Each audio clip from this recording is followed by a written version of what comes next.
আচ্ছা, performer of the year পারফরমেন্সের ভিত্তিতে যারা পেয়েছে, পারফর্মার অফ দ্য ইয়ারই হচ্ছে আমাদের মূল পুরস্কার।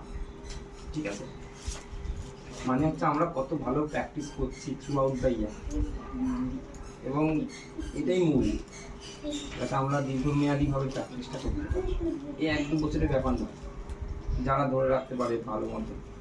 দেখা যায় কি কোনো একটা বছর খুব ভালো প্র্যাকটিস করলো, পরের বছর আবার ড্রপ করলো, আবার 3 নম্বর বছর গিয়ে ভালো প্র্যাকটিস করলো, তারপরে 4 নম্বর বছরে গিয়ে আবার ড্রপ করলো। এইটা একটা লং লাস্টিং একটা পারফরমেন্সের ব্যাপার।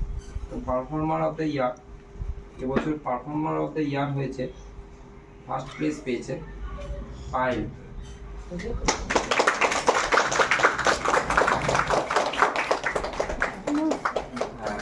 আর এর মূল ব্যাপারটা আমি আগেও বলেছি, মূল ব্যাপার হচ্ছে অ্যাটেন্ডেন্স অ্যান্ড ইন্টেন্সিটি। এরকম হলো প্রত্যেকদিন আসে, কিন্তু এসে গল্প করে।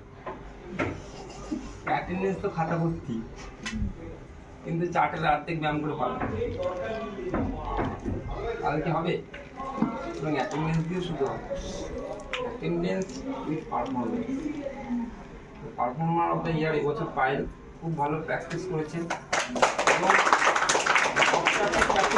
নিজে হ্যান্ডেল করতে, এরকম না যে আমি ওকে ধরে পড়িয়ে দিয়েছি, তুলিয়ে দিয়েছি, একবার দেখিয়ে দিয়েছি, ও নিজে নিজে ইনভেস্টিগেশন করেছে, চেষ্টা করেছে, প্র্যাকটিস করে করে ওটাকে ডেভেলপ করেছে। হ্যাঁ, তো পারফর্মার অফ দ্য ইয়ার বছরে পায়েল।